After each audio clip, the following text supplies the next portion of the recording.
യുദ്ധം ഉടനെ ഉണ്ടാവുമോ? ഇതെന്തത് ഇത്ര സമയമായി കാത്തിരിക്കുന്നു? ഇതെന്താ ഈ യുദ്ധം ചെയ്യാതെ? ഈ ട്രംപിന് യാതൊരു കഴിവില്ല കേട്ടോ. ഇയാൾ എന്താ ചെയ്തുകൊണ്ടിരിക്കുന്നത്? ഇപ്പോൾ ചെയ്യുമെന്ന് പറഞ്ഞിട്ട് ഇതുവരെയും ചെയ്യുന്നില്ലല്ലോ എന്ന് പറയുന്ന കുറേ ആൾക്കാരുണ്ട് നമ്മുടെ നാട്ടിൽ. കാരണം അവർക്ക് എങ്ങനെയെങ്കിലും ഒരു യുദ്ധം ഉണ്ടായി ഇറാഖ് നശിക്കണം, അങ്ങനെ അവിടെ കുറേ ആളുകളുടെ ജീവൻ നഷ്ടപ്പെടുന്നതൊക്കെ കണ്ടപ്പോൾ പാലസ്തീനിൽ കണ്ടില്ലേ? അങ്ങനെ ചിന്തിക്കുന്ന കുറേ ആളുകളുണ്ട്. ഇപ്പം ഇവിടെ ആരും മരണപ്പെട്ടോട്ടെ, ഇപ്പം ലോകത്തെ ഏത് രാജ്യത്തും യുദ്ധം ഉണ്ടായാലും, ഇപ്പോൾ ഉക്രൈനിലായാലും അമേരിക്കയിലായാലും ഗൾഫ് രാജ്യങ്ങളിലായാലും നമുക്ക് അത് ശരിക്കും പറഞ്ഞാൽ ഒരു ദുരന്തം തന്നെയാണ്. നമ്മുടെ നാട്ടിൽ ഇതുപോലെ യുദ്ധം അനുഭവിച്ച ഒരു തലമുറ ഇല്ല എന്ന് തോന്നുന്നു ഇപ്പോൾ. കാരണം പഴയ ആളുകൾ എന്ന യുദ്ധത്തിൽ അങ്ങനെ വലിയൊരു യുദ്ധം ഇന്ത്യ നേരിട്ടിട്ടില്ല. നമ്മുടെ ഒരു രാജ്യത്ത് ഒരു യുദ്ധം വന്നാൽ നമ്മുടെ ഗതി എന്താകുമെന്ന് ചിന്തിച്ചു നോക്കിയിട്ടുണ്ടോ?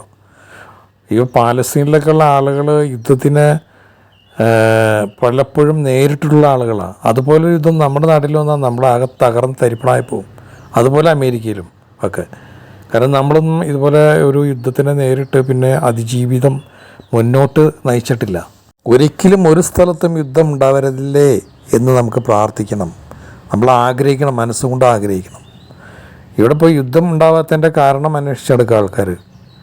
സത്യത്തിൽ ഇന്നിപ്പോൾ അമേരിക്ക പല തന്ത്രങ്ങളും മേയുന്നുണ്ട് അവർ. കാരണം അവരുടെ ഒരു വലിയൊരു കപ്പൽ ഈ ഇറാൻ്റെ യുദ്ധമുഖത്ത്, അതായത് കടലിൽ വന്ന് കിടക്കുക അങ്ങനെ. കാരണം ഇങ്ങനെ അമേരിക്കയുടെ കപ്പൽ വന്നു കഴിഞ്ഞാൽ അവിടെ യുദ്ധം ഉണ്ടാവും. ഉടൻ തന്നെ അതിൽ നിന്ന് കുറേ ഫ്ലൈറ്റുകൾ വന്ന് അവരുടെ നാട്ടിലേക്ക് ഒന്നും വന്ന് വീഴുന്നില്ല. അവരിങ്ങോട്ട് വന്ന് ഏതെങ്കിലും രാജ്യത്തിൻ്റെ കടലിൽ വന്ന് കിടക്കും, എന്നിട്ട് അവിടെ നിന്ന് യുദ്ധം ചെയ്യും. അങ്ങനെയാണ് അവർ ശീലിച്ചിട്ടുള്ളൂ. നേരിട്ട് അമേരിക്ക യുദ്ധം ചെയ്തിട്ടില്ല ഇതുവരെ. അമേരിക്കയിലേക്ക് ഒരു മിസൈൽ വന്ന് വീഴുകയോ അല്ലെങ്കിൽ ഒരു യുദ്ധത്തിൻ്റെ ഒരു ഫ്ലൈറ്റ് വരികയോ ഒന്നും ചെയ്തിട്ടില്ല. അതുകൊണ്ട് അവിടുത്തെ ആളുകൾ ഇതൊന്നും നേരിട്ടിട്ടില്ല. ഇത് അമേരിക്ക ഇപ്പോൾ അവിടെ നിന്ന് ഈ യുദ്ധം ചെയ്യാൻ വേണ്ടി ഇസ്രായേലുമായി വന്ന് പല കോപ്പുകളും കൂട്ടുന്നുണ്ട്. പക്ഷേ അവർക്ക് പെട്ടെന്നൊരു യുദ്ധത്തിലേക്ക് ഏർപ്പെട്ടാൽ പല നഷ്ടങ്ങളും ഉണ്ടാവും എന്ന് അവർക്ക് തിരിച്ചറിയാൻ കഴിഞ്ഞിട്ടുണ്ട്.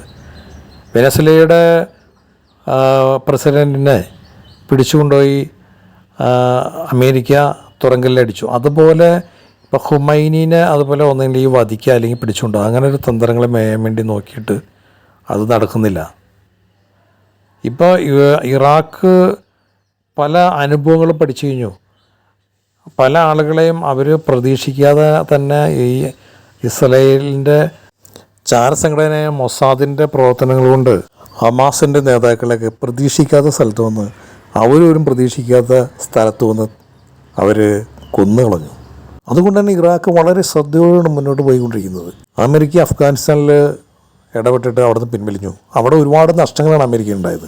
അതുപോലെ തന്നെ ഇറാഖിലെ പ്രശ്നങ്ങൾക്ക് ഇടപെട്ട് അവിടെ വലിയ നഷ്ടങ്ങളാണ് ഉണ്ടായിരിക്കുന്നത്. പിന്നെ ഉക്രൈനിൽ ഒരുപാട് ആയുധങ്ങൾ കൊടുക്കേണ്ടി വന്നിട്ടുണ്ട്. ഇതുപോലെ ആയുധങ്ങളുടെ ഒരു ദാരിദ്ര്യം അമേരിക്ക നേരിട്ടിട്ടുണ്ട്. പിന്നെ ഇറാഖിൻ്റെ കയ്യിൽ എന്തെല്ലാം സമാഹരിച്ചിട്ടുണ്ട് ഇറാഖ് ഇപ്പോൾ എന്ന് ആർക്കും അറിയില്ല. ഇറാഖ് ഇതുപോലെയും ഒരു യുദ്ധം ഇപ്പോൾ അടുത്ത കാലത്ത് ഇറാഖ് യുദ്ധത്തിൽ ഏർപ്പെട്ടിട്ടില്ല. പിന്നെ അവരെ ഉപരോധമാണ് അവരെ ഒരു തളർത്തിക്കൊണ്ടിരുന്നത്. അതിനിടയിൽ അവർ അറിയാതെ പെട്രോൾ വിറ്റും ഒക്കെ കാശുണ്ടാക്കിയിട്ട് ഒരുപാട് റഷ്യയിൽ നിന്നൊക്കെ ധാരാളം ആയുധങ്ങൾ മേടിച്ച് വെച്ചിട്ടുണ്ട്. അതൊക്കെ എവിടെ എന്താണെന്ന് അമേരിക്കയ്ക്ക് പെടുത്തില്ല. അപ്പോൾ ഇവർ എന്ത് ചെയ്യും? ഇപ്പോൾ കഴിഞ്ഞ പ്രാവശ്യം തന്നെ ഇസ്രായേലായിട്ട് ഒന്ന് ഏറ്റുമുട്ടിട്ട് ഇസ്രായേലിന് നഷ്ടം സംഭവിച്ചു. അതുകൊണ്ട് തന്നെ ഇസ്രായേൽ ഒന്ന് പമ്മിയിരിക്കുകയാണ്. പിന്നെ അമേരിക്ക നോക്കുമ്പോൾ അമേരിക്ക ഇപ്പോൾ ഈ ഖൊമൈനിനെ എങ്ങനെയും ഇല്ലാതാക്കാൻ ശ്രമിക്കുന്നുണ്ട്. അവിടുത്തെ ആഭ്യന്തര കലഹങ്ങൾ ഉണ്ടാക്കാൻ നോക്കി. അവിടെയൊക്കെ അമേരിക്ക ഒരു പ്രത്യേക രീതിയിൽ മാറേണ്ടി വന്നു. പിന്നെ യുദ്ധം ഉണ്ടായിക്കഴിഞ്ഞാൽ എന്താ പ്രശ്നം എന്ന് വെച്ചാൽ, ഒരുപാട് ഗൾഫ് രാജ്യങ്ങളിൽ മിക്ക സ്ഥലത്തും ഇറാൻ ആക്രമിക്കും. അതൊക്കെ ഗൾഫിലെ ആളുകൾ, ഗൾഫിലെ രാജ്യങ്ങൾ അമേരിക്കയ്ക്കെതിരാവും. പിന്നെ യൂറോപ്പ് ഇപ്പോൾ അമേരിക്കയുടെ കൂടെ ഇല്ല. നാറ്റോ ഒരിക്കലും അമേരിക്കനെ സപ്പോർട്ട് ചെയ്യുന്നില്ല ഈ യുദ്ധത്തിൽ. ഇതുപോലെയൊക്കെ ഒരുപാട് പ്രശ്നങ്ങൾ അമേരിക്ക നേരിട്ടുകൊണ്ടിരിക്കുകയാണ്. കാര്യം ട്രംപ് പല അധികാരങ്ങൾ ഉപയോഗിച്ചിട്ട് ഇന്ത്യ അടക്കം പല രാജ്യങ്ങളെയും പേടിപ്പിച്ചുകൊണ്ടിരിക്കുകയാണ്. അവരുടെ ചില നികുതിയുടെ പ്രശ്നങ്ങളൊക്കെ പറഞ്ഞ് അവർ വരുതിയിലാക്കാൻ നോക്കുന്നു. അപ്പോൾ ഇതൊക്കെ അയാൾ ചെയ്യുന്നുണ്ടെങ്കിൽ തന്നെയും ഈ ഇറാഖിൻ്റെ അവിടെ പമ്മി നിൽക്കുകയാണ്, സ്റ്റക്കായി നിൽക്കുകയാണ്. ഇനി എന്ത് ചെയ്യാൻ പറ്റും എന്നുള്ളൊരു സ്റ്റക്കിലാണ് നിൽക്കുന്നത്. അപ്പം അതുകൊണ്ട് പെട്ടെന്ന് യുദ്ധം ഉണ്ടാവാതെ നാണം കിടാതെ പല ട്രിക്കുകൾ ഉപയോഗിച്ച് ചർച്ചകളിൽ കൂടിയൊക്കെ മുന്നോട്ട് പോയി അവരെ പേടിപ്പിച്ച് വഴിയിലാക്കാൻ പറ്റുമോ എന്നൊക്കെയുള്ള തന്ത്രങ്ങൾ മേഞ്ഞുകൊണ്ടിരിക്കുകയാണ് അമേരിക്ക. പല പല കാര്യങ്ങളും ട്രംപ് ഓരോ ദിവസം പറയുന്നതല്ല പിറ്റേ ദിവസം പറയുന്നത്. അങ്ങനെ പറഞ്ഞ് ഇങ്ങനെ മുന്നോട്ട് പോയിക്കൊണ്ടിരിക്കുകയാണ് അമേരിക്ക. കാര്യം ആ കപ്പലവിടെ വന്ന് കിടക്കുമ്പോൾ തന്നെ മില്യൺ കണക്കിന് രൂപ ഓരോ ദിവസവും അമേരിക്കയ്ക്ക് നഷ്ടമാണ്. പക്ഷേ ഗൾഫ് രാജ്യങ്ങളുടെ ഒരു സപ്പോർട്ടില്ല അമേരിക്കയ്ക്ക് ഈ യുദ്ധത്തിൽ. അപ്പോൾ ഇങ്ങനെ വരുമ്പോൾ ഇറാൻ ഇനി തിരിച്ചടിച്ചാൽ എത്രത്തോളം അവരുടെ കയ്യിലുള്ള ശക്തി എത്രത്തോളമുണ്ട്, അവർ ഉത്തര കൊറിയയുടെ സഹായം ഇറാന് കിട്ടാൻ സാധ്യതയുണ്ട്. ഉത്തര കൊറിയയുടെ പ്രസിഡൻറ്റ് യാതൊരു വെല്ലും ബ്രേക്കില്ലാത്ത ഒരാളാണ്. അയാളുടെ കയ്യിൽ എന്തൊക്കെ ആയുധം ഉണ്ടെന്ന് ആർക്കും അറിയില്ല. അതൊക്കെ ചിലപ്പോൾ എടുത്ത് പ്രയോഗിക്കാൻ വേണ്ടിയിട്ട് ഇറാനോട് പറയും. അങ്ങനെയൊക്കെ വന്നു കഴിഞ്ഞാൽ എന്തൊക്കെയാവുന്ന ഒരു പിടുത്തമില്ല. അപ്പോൾ അതുകൊണ്ട് ഇവർ ആലോചനയിലാണ്, എന്ത് ചെയ്യും എന്നുള്ള ആലോചനയിലാണ്. അപ്പോൾ സുഹൃത്തുക്കളെ, നിങ്ങൾ മനസ്സിലാക്കുക, യുദ്ധം വരുന്ന ആളുകളോട് പറയണം, അവർ പെട്ടെന്ന് യുദ്ധം ഉണ്ടാവില്ല. അമേരിക്ക പഴയ മാതിരിയല്ല, അവിടെ ചിന്തിച്ചുകൊണ്ടിരിക്കുകയാണ്. അത് മാത്രമല്ല, ഈ ട്രംപിനെന്ന് പറഞ്ഞാൽ യുദ്ധം ചെയ്യുന്ന ഒരു രീതിയോട് താല്പര്യമില്ല. പുള്ളി പേടിപ്പിക്കലാണ്. അയാളൊരു ബിസിനസ്സുകാരനാണ്. യുദ്ധം ചെയ്ത് മറ്റുള്ള ആളുകളുടെ അതിനകത്തേക്ക് ഇപ്പോൾ ഇസ്രായേലിനൊക്കെ യുദ്ധം ചെയ്യിപ്പിക്കാന്ന് പറഞ്ഞിട്ടുണ്ടെങ്കിൽ ഇസ്രായേലിന് ഒപ്പം സപ്പോർട്ട് ചെയ്യാതിരിക്കാൻ പറ്റില്ല അമേരിക്കയിലെ കാര്യം. 3.5% ഈ യഹൂദന്മാരുള്ളൂ. പക്ഷേ അവരൊക്കെ വലിയ ബുദ്ധിരാക്ഷസന്മാരും, അത് മാത്രമല്ല മെയിൻ കമ്പനികൾ, ശതകോടീശ്വരന്മാരായിട്ടുള്ള ആളുകൾ ഈ യഹൂദന്മാരാണ്. അതുകൊണ്ട് അവരുടെ ഒപ്പം നിൽക്കാതിരിക്കാൻ അമേരിക്കയ്ക്ക് കഴിയില്ല. അതാണ് അമേരിക്ക ഇസ്രായേലിനോടൊപ്പം നിന്ന് ഈ പറയുന്ന ക്രൂരമായ കാര്യങ്ങൾക്കൊക്കെ ഒപ്പം നിൽക്കേണ്ടി വരുന്നത്. ശരിക്കും നമ്മൾ യുദ്ധത്തിൻ്റെ കാര്യങ്ങളെപ്പറ്റി പഠിച്ചു കഴിയുമ്പോൾ, ഇപ്പോൾ നമ്മൾ കണ്ടല്ലോ ചില യുദ്ധങ്ങൾ, ഇപ്പോൾ ഇസ്രായേലിൻ്റെ യുദ്ധമുറകളൊക്കെ നമ്മൾ കണ്ടു. അതൊക്കെ വെച്ച് നോക്കുമ്പോൾ അമേരിക്കയും ഇസ്രായേലും കൂടി ഇറാനെ ആക്രമിച്ചു കഴിഞ്ഞാൽ ഇറാൻ തകർന്നു പോകും എന്നുള്ളതാണ് നമ്മുടെ ഒരു കാഴ്ചപ്പാട്. പക്ഷേ എന്തോ ഒരു സംഭവം ഇറാനിലുണ്ട്. അതുകൊണ്ടാണ് ഇവരിങ്ങനെ പെൻഡിങ്ങിൽ നിൽക്കുന്നത്. അല്ലെങ്കിൽ പണ്ടേ അടിച്ച് ഇറാനൊന്ന് ഒതുക്കാൻ നോക്കിയാണ്. കാരണം അവിടെ പെട്രോളുണ്ട്. അത് മാത്രമല്ല, ഇറാൻ ഒരു ഭീഷണിയായിട്ട് ഇസ്രായേലിന് നിൽക്കുന്നൊരു രാജ്യമാണ്. അവർ പറയുന്നത് വെച്ചിട്ടുണ്ടെങ്കിൽ, ഇസ്രായേൽ പറയുന്നത് ഇറാൻ അണുവായുധം ഉണ്ടാക്കി കഴിഞ്ഞാൽ അത് ഇസ്രായേലിലേക്ക് ഇടും, ഇസ്രായേൽ ഇല്ലാതെയാവും എന്നുള്ള ഭയം അവർക്ക് എപ്പോഴും ഉണ്ട്. ആ ഒരു ഭയമാണ് അമേരിക്കയുടെ സപ്പോർട്ട് എപ്പോഴും അവർ ആഗ്രഹിച്ചുകൊണ്ടിരിക്കുന്നത്.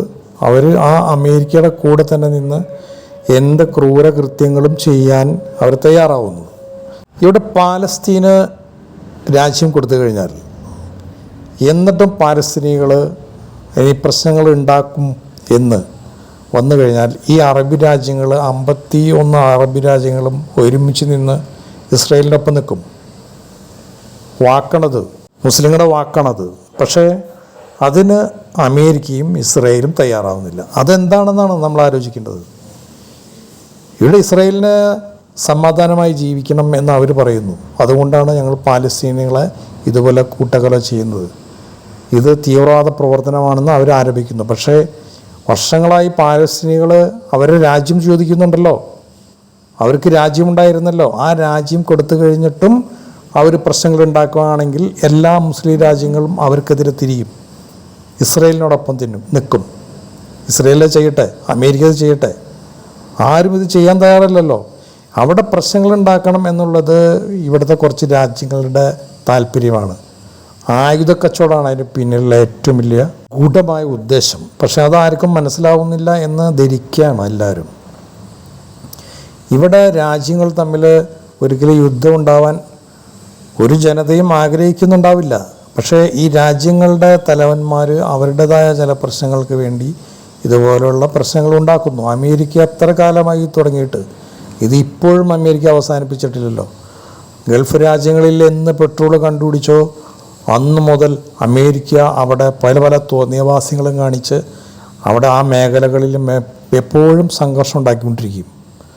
ഗോത്രങ്ങളും വിവിധമായ ആളുകളും തമ്മിൽ അവിടെ പ്രശ്നങ്ങൾ ഉണ്ടാക്കിക്കൊണ്ടിരിക്കും അമേരിക്ക. കാരണം അവിടെ പ്രശ്നങ്ങളുണ്ടായാലാണ് അമേരിക്കയ്ക്ക് അവിടെ ആധിപത്യം ഉണ്ടാക്കാൻ കഴിയുകയുള്ളൂ. അതുമാത്രമല്ല, ഇവർ ആയുധങ്ങൾ വിൽക്കണം അറബികൾക്ക്, അവരുടെ എണ്ണ വില കുറച്ച് കൊണ്ടുപോകണം. എത്ര കിട്ടിയാലും മതിയാവാത്ത അമേരിക്ക ഇന്ന് സാമ്പത്തികമായ പ്രശ്നങ്ങളിലാണല്ലോ.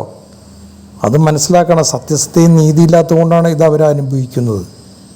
പക്ഷേ അവിടുത്തെ സാമ്പത്തിക പ്രശ്നങ്ങൾ, ഗവൺമെൻറ്റിൻ്റെ സാമ്പത്തിക പ്രശ്നങ്ങൾ ടോട്ടലായും ആർക്കും മനസ്സിലാവില്ല. അമേരിക്കയിലെ ജനങ്ങൾ ഒരിക്കലും യുദ്ധം ആഗ്രഹിക്കുന്നില്ല, പാകിസ്ഥാനിലെ ജനങ്ങളും യുദ്ധം ആഗ്രഹിക്കുന്നില്ല. പക്ഷേ ഇവിടുത്തെ ഭരിക്കുന്ന ആളുകളാണ് ഇതിനെല്ലാം പ്രശ്നങ്ങളുണ്ടാക്കുന്നത്. ഒരു പാകിസ്ഥാനിയും ഒരു ഇന്ത്യക്കാരനെതിരായിട്ട് സംസാരിക്കാറില്ല. പാകിസ്ഥാനിൻ്റെ സാധാരണ ജനങ്ങൾ ഒരു ഇന്ത്യക്കാരനോട് വളരെ താല്പര്യത്തോടു കൂടിയാണ് പെരുമാറാറ്. പക്ഷേ ഗവൺമെൻറ്റും അവിടുത്തെ ഗോത്രങ്ങളും സമ്മതിക്കില്ല. കാരണം അവർക്ക് അവിടെ ആയുധ കച്ചവടം വേണം.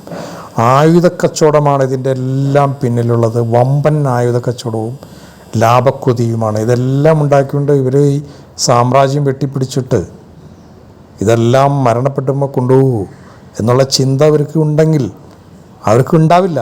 ഉണ്ടെങ്കിൽ ഇതിനൊന്നും മുതിരില്ല. ഹിറ്റ്ലറുടെ അവസ്ഥ എല്ലാവർക്കും അറിയാലോ. അല്ലെങ്കിൽ ലോകം കീഴടക്കിയ അലക്സാണ്ടർ ചക്രവർത്തി പറഞ്ഞ വാക്കുകൾ, അദ്ദേഹം പറഞ്ഞ കാര്യങ്ങൾ എല്ലാവർക്കും അറിയാവുന്നതല്ലേ, ഇവർക്ക് എല്ലാവർക്കും അറിയാവുന്നതല്ലേ. പക്ഷെ അതൊന്നും ആരും പാഠമാക്കുന്നില്ല. ഒരിക്കലും ഇവിടെ യുദ്ധം ഉണ്ടാവരുതെന്ന് ആഗ്രഹിക്കുന്ന ആളുകളാണ് ഭൂരിപക്ഷം. മിക്ക രാജ്യങ്ങളിലും ഇപ്പോൾ സുഡാനിലടക്കം അവിടെ ആഭ്യന്തര കലഹമുണ്ട്. പക്ഷേ ഇതൊന്നും ആരും മനസ്സിലാക്കുന്നില്ല. അപ്പോൾ ഇവിടെ പറയാനുള്ളത്, പെട്ടെന്നും യുദ്ധം ഉണ്ടാവില്ല മക്കളെ. കാരണം കുറച്ച് പ്രശ്നങ്ങളുണ്ട്. എന്നിട്ട് ആലോചിക്കാം. ഏതായാലും നിങ്ങൾ കാത്തിരിക്കൂ.